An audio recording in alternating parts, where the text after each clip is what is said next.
यानंतर महानगरपालिकेचे माजी आयुक्त आणि कायम वर्तमानपत्रामध्ये पुणे महानगरपालिकेवर व्याख्यान देणारे किंवा अनेक आपले विचार मांडणारे असे झगडे साहेब यांना मी विनंती करतो की आपण आपले विचार मांडा. थँक्यू. आजच्या या पुण्याच्या 2 महानगरपालिका करायच्या की Only 29 rupees, 6 days wedding.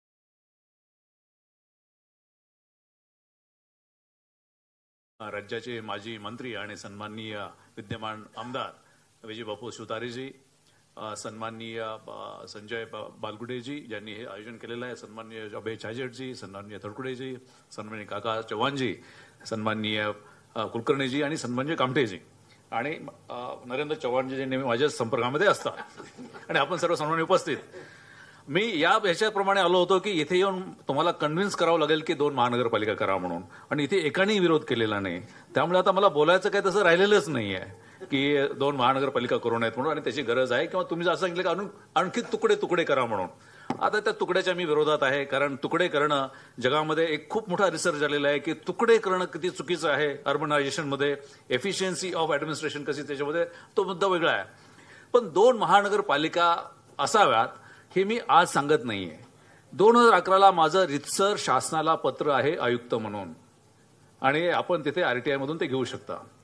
2017ला मी ज्यावेळेस पीएमआरडीएचा मेट्रोपॉलिटन कमिशनर होतो त्यावेळेस सुद्धा रितसर पत्र आहे की इथे कमीत कमी 2 महानगरपालिका करा, आणि मग इतर जे काही पीएमआरडीमध्ये नवीन ग्रोथ सेंटर होतील त्यांच्यासाठी नगरपालिका करा, किंवा मग अर्बन अशा बॉडीज तयार करा. त्यामुळे मी ऑथॉरिटेटिव्हली सांगू शकतो की याच्यासाठी 2 महानगरपालिका होणं गरजेचं आहे. आणि अर्थात याच्यासाठी जे निर्णय घेणारे सक्षम लोक आहेत, पुणे जिल्ह्यातले नेतृत्व, सर्वोच्च नेतृत्व जे आहे, त्यांनाही मी वेळोवेळी कन्व्हिन्स करायचा प्रयत्न केलेला आहे की असं करा. सन्माननीय मुख्यमंत्र्यांनी यावेळेस मी बोललेलो होतो की यामध्ये हे आपल्याला पुण्याचं जर हे थांबवायचं असेल, जे काही बकालपणा वाढत चाललेला आहे पुणे परिसराचा, तो जर थांबवायचा असेल तर विद्यमान मुख्यमंत्री साहेबांना सुद्धा एकदा मी दौऱ्यामध्ये सांगितलं होतं की आपण पुण्याच्या 2 महानगरपालिका करणं हे अत्यंत गरजेचं आहे. तर पुण्याचे प्रश्न हे सगळ्याच राज्याचे प्रश्न, शहरांचे प्रश्न आहेत. पण एक लक्षात घेतलं पाहिजे की पुणे ज्या पद्धतीने वाढते, आणि अभयजींनी त्यामध्ये सांगितलं की कशा पद्धतीने पुणे वाढतं, किती टक्के ग्रोथ झाली आणि काय, आणि आणखी कोणीतरी सांगितलं. पण एक लक्षात घेतलं पाहिजे की आपण जगाच्या वेगळं नाही आहेत. जग हे नागरीकरणाकडेच चाललेलं आहे. सन 1800 मध्ये फक्त 3% लोकसंख्या जगाची ही शहरामध्ये राहायची, जी आता 58% जगाची लोकसंख्या ही शहरामध्ये राहते. अमेरिकेची 84% लोकसंख्या शहरामध्ये राहते, युरोपची 82% शहरामध्ये राहते, आणि भारताची पुढच्या 30 वर्षामध्ये सुद्धा 30% लोकसंख्या ही शहरामध्ये असणार आहे. आणि त्याच्यासाठी मग ही काही सगळे असे ह्याच्याप्रमाणे होणार नाहीये, ती काही तुकड्यांमध्ये असेल. ती तुकडे कुठले आहेत? जगामध्ये फक्त 50 असे सेंटर्स काढलेत की जिथे मेगा नागरीकरण होणार आहे, आणि त्याच्यापैकी 2 असे ठिकाणं आहेत की भारतामध्ये आहेत. त्यापैकी एक दिल्लीचा परिसर आणि दुसरा म्हणजे मुंबई, पुणे आणि नाशिक हा परिसर. त्यामुळे इथे मोठ्या प्रमाणात नागरीकरण वाढणार आहे, आणि हे जर नागरीकरण व्यवस्थितपणे झालं नाही तर मग एक बकाल नागरीकरण असं होणार आहे, आणि त्याची सुरुवात झालेली आहे. आपल्याला जर वाटत असेल की आम्ही फार चांगलं पुणे शहर वसवलेलं आहे, ते आता बकाल झालेलं आहे. आणि ज्यावेळेस तुम्ही परिसरामध्ये फिरता त्यावेळेस ते जाणवतं की किती बकाल आहे. हे मी सांगण्याची गरज नाही, आपल्या सगळ्यांना माहिती आहे. त्याच्यासाठी ऍडमिनिस्ट्रेशन हे तुम्हाला कॉम्पॅक्ट असावं, म्हणून 73 आणि 74 घटना दुरुस्ती आणि त्याच्यामध्ये मेट्रोपॉलिटन प्लॅनिंग कमिटीज आणून त्यावेळेस असं ठरवलं होतं की या देशाचं नागरीकरण प्रचंड मोठ्या प्रमाणात वाढेल, आणि जर तुम्हाला शहरं चांगली करायची असेल तर त्याच्यासाठी मग तिथे सक्षम अशा छोट्या छोट्या याच्यासाठी बॉडीज असाव्यात. घटनेमध्ये, संविधानामध्ये असं दिलेलं नाही की किती लोकसंख्येसाठी किती महानगरपालिका असावी, का नगरपालिका असावी, किंवा ग्रामपंचायत असावी. ते राज्य शासनावरती सुपूर्द केलेलं, आणि राज्य शासनाने मग महानगरपालिका कशा असाव्यात, कुठे असाव्यात यासाठी कायदा केलेला आहे. IAS ऑफिसरने केलेला नाही. हे 288 आमदार आणि 76 तुमचे काउन्सिल त्यांनी केलेलं आहे. IAS अधिकाऱ्यांनी सांगून जर जे बोळ्याने दूध पिणारे जर राजकारणी असतील तर मला वाटतं की ते राजकारणी नाहीत. मग ते राजकारणी नाहीत, मग ते नेतृत्व नाहीये. मग हे आणि गव्हर्नमेंट म्हणजे IAS ऑफिसर नाही आहेत. गव्हर्नमेंट म्हणजे हे नेतृत्व म्हणजे फक्त लोकनियुक्तच. IAS अधिकारी हे शासन नव्हे, हे डोक्यातून काढून टाकलं पाहिजे. ते एक आपले टूल आहेत, ते स्वार्थी असतात. इम्प्लिमेंट आणि स्वार्थी असतात. ही कुठलीही ब्युरोक्रेसी स्वार्थी असते जगामधली, त्यामुळे त्यांच्यावरती तुम्ही हे करण्यात अर्थच नाहीये. तो विषय वेगळा आहे, मी त्याच्यामध्ये जाणार नाही. पण ह्या 288 आमदारांनी 76 विधान परिषद सदस्यांनी ठरवलं आणि गव्हर्नरने मान्यता दिली की महाराष्ट्रामध्ये 5 प्रकारच्या नगरपालिका असाव्या. महानगरपालिका, एक तर 3 लाख वस्ती असेल तिथे नगरपालिका द्यावी आणि ॲडिशनल 15,000 लोकवस्तीला आणखी एक नगरसेवक द्यावा. असं ते वाढत वाढत जात 30 लाख लोकसंख्येची 5वी नगरसेवक असते ती पुणे आहे आणि त्याच्यामध्ये मग ॲडिशनल लोकसंख्येसाठी एक नगरसेवक द्यावा.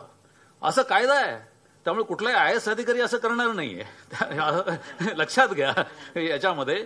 त्यामुळे तुम्हाला जर हे पाहिजे असेल तर लोकप्रतिनिधींचं तुमचं याच्यावरती जर कंट्रोल पाहिजे असेल तर त्याच्यासाठी लोकप्रतिनिधींची बॉडी जर तुमची त्यासाठी असेल तर तुमचं एक स्टँडिंग कमिटी चेअरमन आहे आणि तुमच्या स्टँडिंग कमिटीचे मेंबर्स आहेत. किती मोठा परिसर ते कंट्रोल करणार आहेत. महापौर किती मोठा कंट्रोल करणार आहेत. तुमच्या नगरसेवकांच्या बाबतीमध्ये की तुमचं जशी लोकसंख्या वाढते त्या लोकसंख्येच्या प्रमाणात जर तुमचा नगरसेवक होत असेल आणि मोठी महानगरपालिका असेल तुमच्या निश्चितच मोठ्या लोकसंख्येलाच नगरसेवक असणार आहे. त्यामुळे जर तुम्हाला नगरसेवक कॉम्पॅक्ट पाहिजे असेल तर स्प्लिट करा. त्याच्याशिवाय पर्यायच नाहीये तुम्हाला. आणि हे खरं म्हणजे की आपण एक 15 वर्ष तरी पुढे गेलेलो आहोत. 15 वर्षापूर्वीच हे स्प्लिट झालं पाहिजे होतं. याच्यापेक्षा आणखी चांगलं झालं असतं. जसं MMRD आपलं 1974 साली झालं आणि तो परिसर चांगला झाला. पुण्याचं PMRD करायला आपण कमीत कमी 20 वर्ष तरी चूक केलेली आहे. पण 2015 साली झालं आणि ते आता चुकीचं चाललेलं आहे PMRD हे मी सांगू शकतो. पण तो आजचा विषय नाहीये. प्रश्न असा आहे की जर आपल्याला खरंच या शहराचं काही करायचं असेल तर तातडीने वेळ न दवडता आपण हे स्प्लिट करून एक नवीन तिथे बॉडी आणली पाहिजे. आणि ती बॉडी आणल्यानंतर मग तिथे आपल्यापैकी काही वक्त्यांनी सांगितलं की प्रशासन, आता एक लक्षात घ्या, एखादा जर तुम्हाला 1 टनाची जर गाडी ओढायची असेल तर 2 जर त्याला बैल किंवा घोडे पाहिजे असतील तर तिथे तुम्ही 10 टन असेल तर तुम्ही तेवढेच ठेवणार का? तो आयुक्त म्हणजे काय, तो काय सुपरमॅन नसतो. तुमचा सिटी इंजिनियर तर अजिबातच नसतो. त्यामुळे तो फिरणार कुठे? त्यामुळे तुम्हाला त्यांच्या कॅपॅसिटीचं काहीतरी दिलं पाहिजे आणि त्याच्यासाठी तुम्ही ते स्प्लिट करणं गरजेचं आहे. पण मला आज आनंद याचा आहे की यामध्ये की कोणीतरी त्याला वाचा फोडले. खरं म्हणजे की हे फार अगोदर झालं पाहिजे होतं आणि आपण हे इथे थांबवू नये. आता खरं म्हणजे याच्यामध्ये की आपण काहीतरी ऍक्टिव्हली जाऊन तिथे सांगितलं पाहिजे नेतृत्वाला की तुम्ही येणाऱ्या इलेक्शनपूर्वी इलेक्शन थांबवू नका. आम्ही तुम्हाला प्रशासक फार चांगला वाटत असेल पण प्रशासकाचं दुसरं नाव आहे हुकुमशहा. त्यामुळे तुम्ही प्रशासकाच्या हातात जास्तीत जास्त ठेवू नका. तुम्ही तिथे असले पाहिजे. तुम्ही जर तिथे नसाल तर तो हुकुमशहाच असतो. त्यामुळे निवडणुका न थांबवता जे बॉडी करून तुम्ही केलं पाहिजे. आणि इथले जे आमदार आहेत खूप वर्ष मला वाटतं की तुम्ही 11 आमदार सांगितले पण जे पूर्ण शहरातले आहेत ते करतात काय? हे शहरातले आमदार करतात काय? कारण सगळं तर तुमचं नगरसेवकावरती असतं. सगळ्या योजना तुमचे शहरामध्ये काही PWD नाही आहे, शहरामध्ये इरिगेशन नाही आहे, शहरामध्ये हेल्थ नाही आहे. शहरामधले हे आमदारांचं आहे काय काम? करतात मला माहित नाही काय करतात. मग ह्या आमदारांनी कमीत कमी तिथे जाऊन तरी सांगायला पाहिजे होते की 2 बॉडीज करा म्हणून. कधी एकदा तरी केले का त्यांनी असं कधी? दुसरं सक्षम केलं पाहिजे जसं अभयजीने सांगितलं. आपल्याकडे केंद्राच्या पातळीवरती जसं फायनान्स कमिशन आहे, प्लॅनिंग कमिशन, फायनान्स कमिशन संविधानामध्ये दिलेलं आहे की केंद्र शासनाच्या हिस्सापैकी किती हिस्सा त्यांनी राज्यांना द्यावा. सध्याच्या याच्याप्रमाणे 42% जे राज्यातून कलेक्शन करतं टॅक्सेसचं 42% ते परत राज्याने येतं.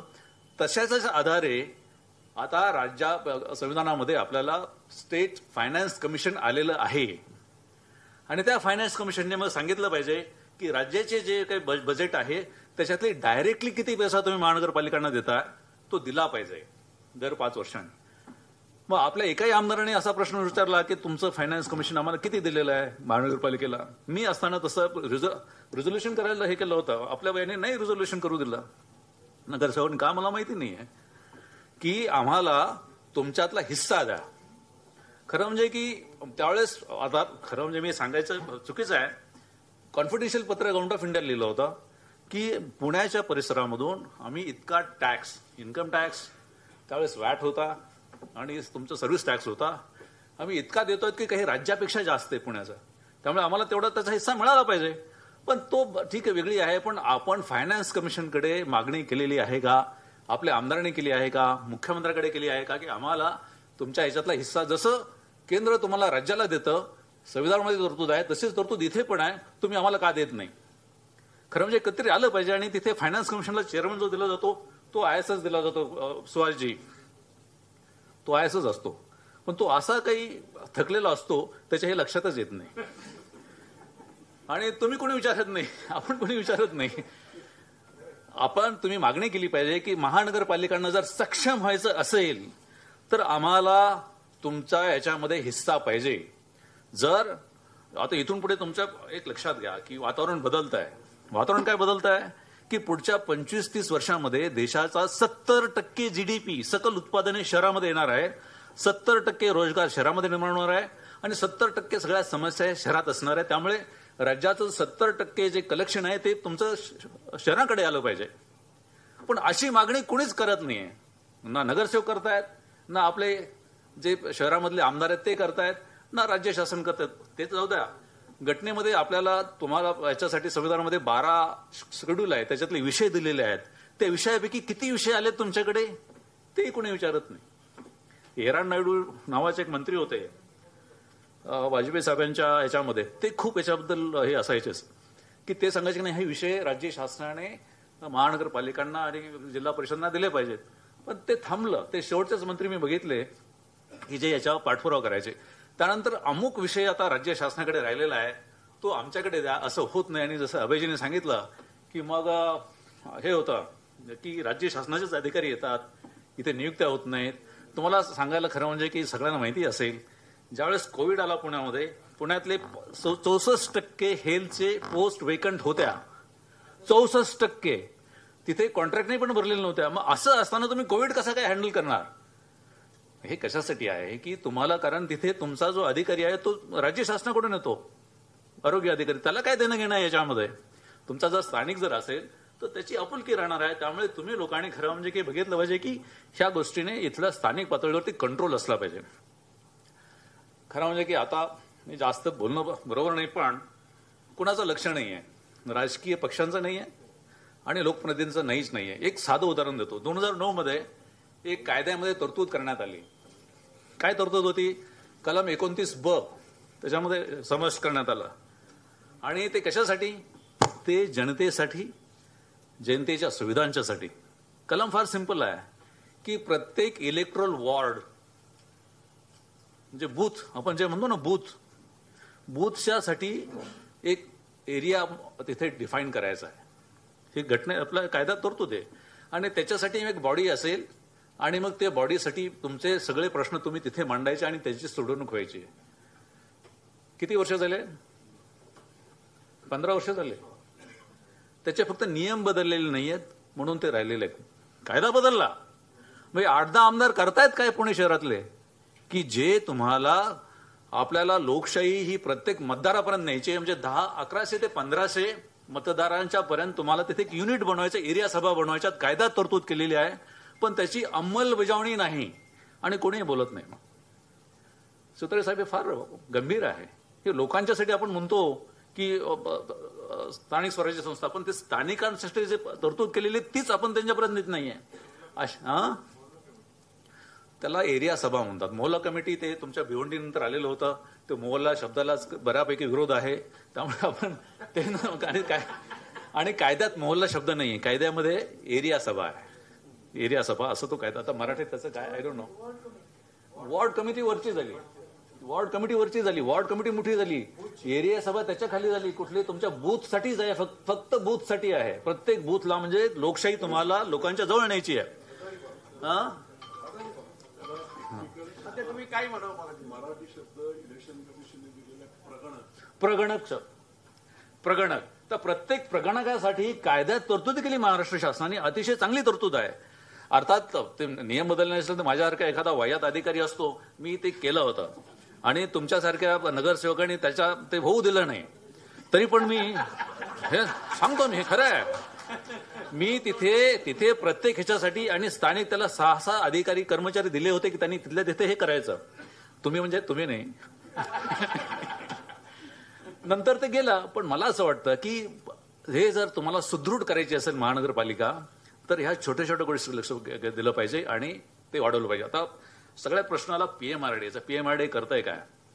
पीएमआरडी हे कशासाठी आलं होतं की पुण्याचं जे कंजेशन आहे ते कंजेशन काढून घेऊन लोकांनी तिथे मायग्रेट व्हावं, अर्थार्जनासाठी, राहण्यासाठी, याच्यासाठी. आता अभयजीने सांगितलं की त्यांचा तो प्लॅन रद्द केला, तो रद्द करण्याच्या लायकीचाच होता.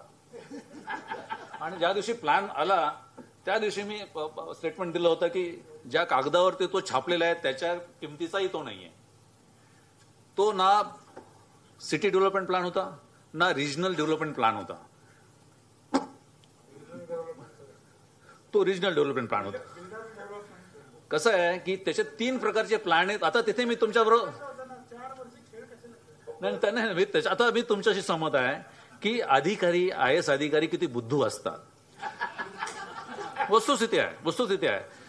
शहरासाठी सिटी डेव्हलपमेंट प्लॅन असतो, ग्रामीण भागासाठी रिजनल डेव्हलपमेंट असतो आणि PMRD साठी मेट्रोपॉलिटन डेव्हलपमेंट प्लॅन असतो. यांनी तो मेट्रोपॉलिटन डेव्हलपमेंट प्लॅन केला नाही.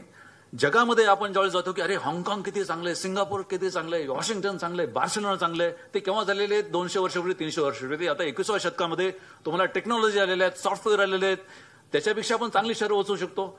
पण आपण काय करतो आहोत की तेच ग्रोथ सेंटर, तेच असं करतोय, तेच हे इतके भयानक प्रकार चाललेला आहे. गचाळ आपण लोकवस्ती बनवतात. मेट्रोपॉलिटन प्लॅनमध्ये तुम्ही रेखीव आखीव असे मोठे शहरं वसवा, तिथेच रोजगार उपलब्ध होईल, तिथेच तुम्हाला सगळ्या व्यवस्था असतील. असं न करता तो काहीतरी केला. मला वाटतं जो नवीन प्लॅन होईल तो प्लॅन त्याच्यामध्ये हे अशा पद्धतीने असेल असं तुम्ही लक्ष दिलं पाहिजे. तसं होत नाहीये.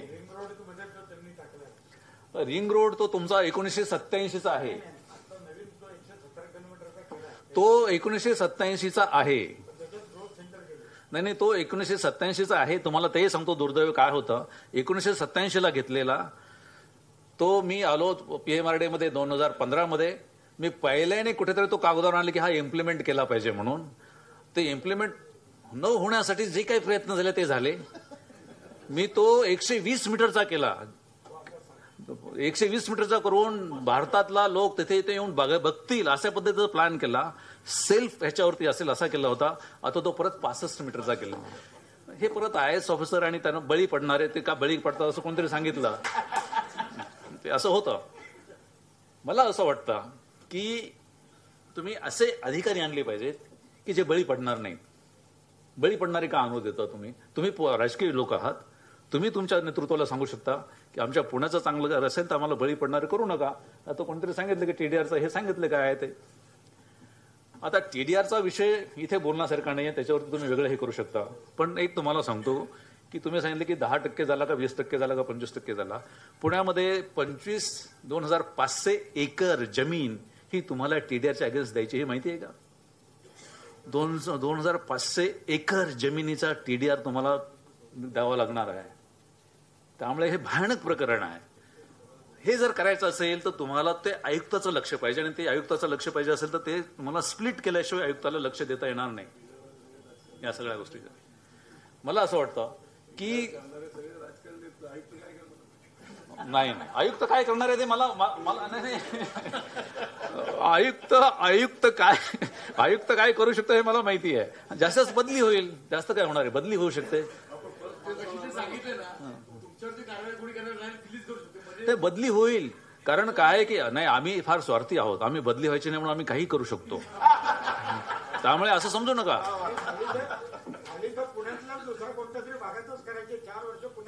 एक्झॅक्टली. हे म्हणून तुम्ही सांगतो की तुम्ही असे अधिकारी आणा. आणि बदली सुद्धा आता कसं आहे की सुप्रीम कोर्टाने कवच कुंडल दिलेलं आहे की तुमची बदली तशी नाही करतायत, की त्याच्यासाठी मग चीफ सेक्रेटरीला चौकशी करावी लागते की यांनी काही चूक केली का, काय ते. पण तसं आमचे चीफ सेक्रेटरी पण अलीकडे तसेच आहेत. ते ठीक आहे, बदली तर बदली. प्रश्न असा आहे की हा मुद्दा मोठा आहे की आपण एक वेल प्लॅन्ड असं शहर परिसर करायचा असेल आणि जगातले जे 50 डेव्हलपमेंट सेंटर्स होत आहेत त्याच्यापैकी जर पुणे, मुंबई आणि नाशिक हा परिसर असेल, तो योग्य व्हायचा असेल, योग्य प्लॅन करायचा असेल, तर तो हा एक वेगळा असा परिसर करून तिथे तसे सक्षम अधिकारी आणले पाहिजे आणि तातडीने झालं पाहिजे. मी 1 महिना म्हटलो पण तुम्हाला 2 महिन्यामध्ये मी करून देतो. त्याचा रोड मॅप करून देतो, त्याचं नोटिफिकेशन काढून देतो. काय करायचं फार सिंपल आहे, सगळं तयार असतं. जर तुम्हाला 21व्या शतकामध्ये हे माहीत नसेल, तर आपलं हे करता येत नसेल, तर मग आपण बोट्सवाना वगैरे अशा तिकडच्या ह्याच्याप्रमाणे आफ्रिकेतल्या कंट्रीप्रमाणे झालं पाहिजे. असं काय करण्याची काही गरज नाही. आपण पुण्यामध्ये असं राहतो या करण्यात काही अर्थ नाहीये. 2 महिन्यामध्ये होऊ शकतं. इलेक्शन पुढे ढकलू नका. इलेक्शन पुढे ढकलणं, तुम्हाला सांगतो की तुम्हाला छोट्या कॉर्पोरेटसाठी पाहिजे ना लोकसंख्येसाठी, 1 दिवसात ऑर्डिनन्स निघू शकतो. आपण ते काढू शकतात. हे आपण दररोज करतोय ते. त्यामुळे त्याच्यासाठी इलेक्शन पुढे ढकलण्याची अजिबात गरज नाहीये.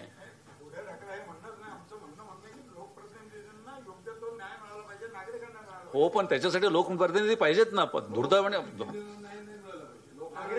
नागरिकांना पण आता आपण मला फक्त लोकप्रतिनिधी इथे बरेचसे बसलेले आहेत. तुम्ही चांगलं काम केलंय का? मला प्रामाणिकपणे सांगा. अधिकारी तर चांगलं करतच नाही. चांगलं काम केलं असतं तर गेले 3.5 वर्ष लोक रस्त्यावर आले पाहिजेत आम्हाला आमचा लोकप्रतिनिधी पाहिजे म्हणून.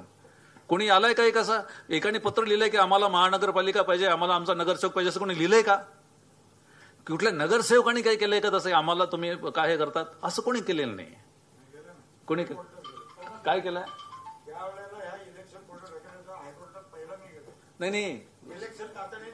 नाही, तुम्ही एक लक्षात घ्या की हायकोर्टाने स्टे दिलेला नव्हता. स्टे दिलाय सुप्रीम कोर्टाने. नाही, सुप्रीम कोर्टात तिथे मी पण त्या सुप्रीम कोर्टामध्ये आहे इलेक्शन घेण्यासाठी. हा, आणि याच्यावरती मी 3 आर्टिकल लिहिले आहेत की सुप्रीम कोर्टाला सुद्धा इलेक्शनला स्टे द्यायला अधिकार नाहीयेत. आणि मी हे केलं नाही. मी सुप्रीम कोर्टाला पत्र दिलेलं आहे की तुम्हाला जोपर्यंत संविधानामध्ये बदल नाही तोपर्यंत तुम्हाला सुद्धा स्टे द्यायचा अधिकार नाहीये.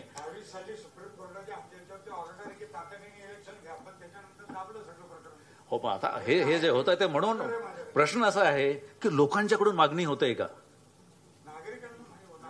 म्हणजे काहीतरी आपण आपलं कुठेतरी कमी पडतोय लोकप्रतिनिधी म्हणून की सांगायला की आम्ही तुमच्यासाठी आहोत.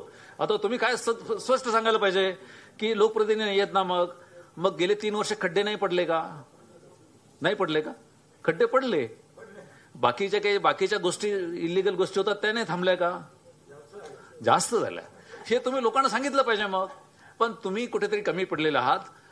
प्रश्न असा आहे की तिथे इलेक्शन होऊ द्या आणि इलेक्शन होण्यासाठी तुम्ही पुढच्या 2 महिन्यामध्ये सुतारे साहेब आपण हे महानगरपालिका करू शकतो. जर तुमची इच्छा असेल तर 2 महिन्यामध्ये होऊ शकते.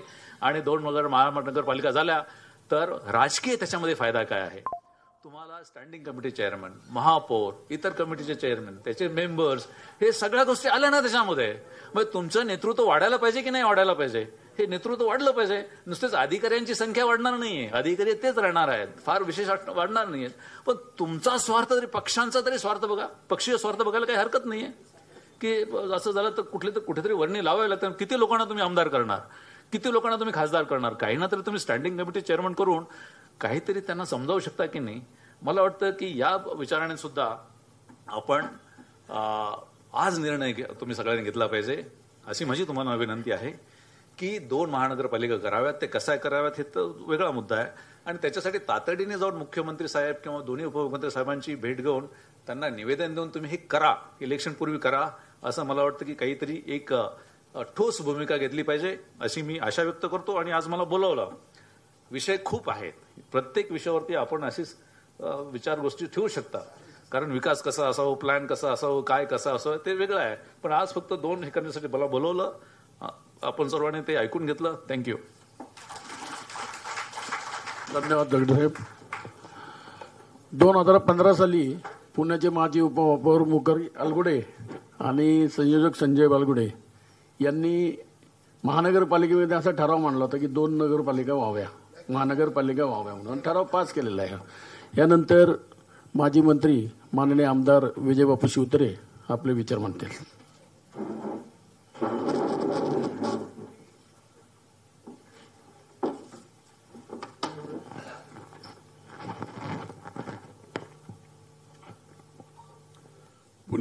पुण्याची वाढती लोकसंख्या, पुण्यातील अनेक प्रश्न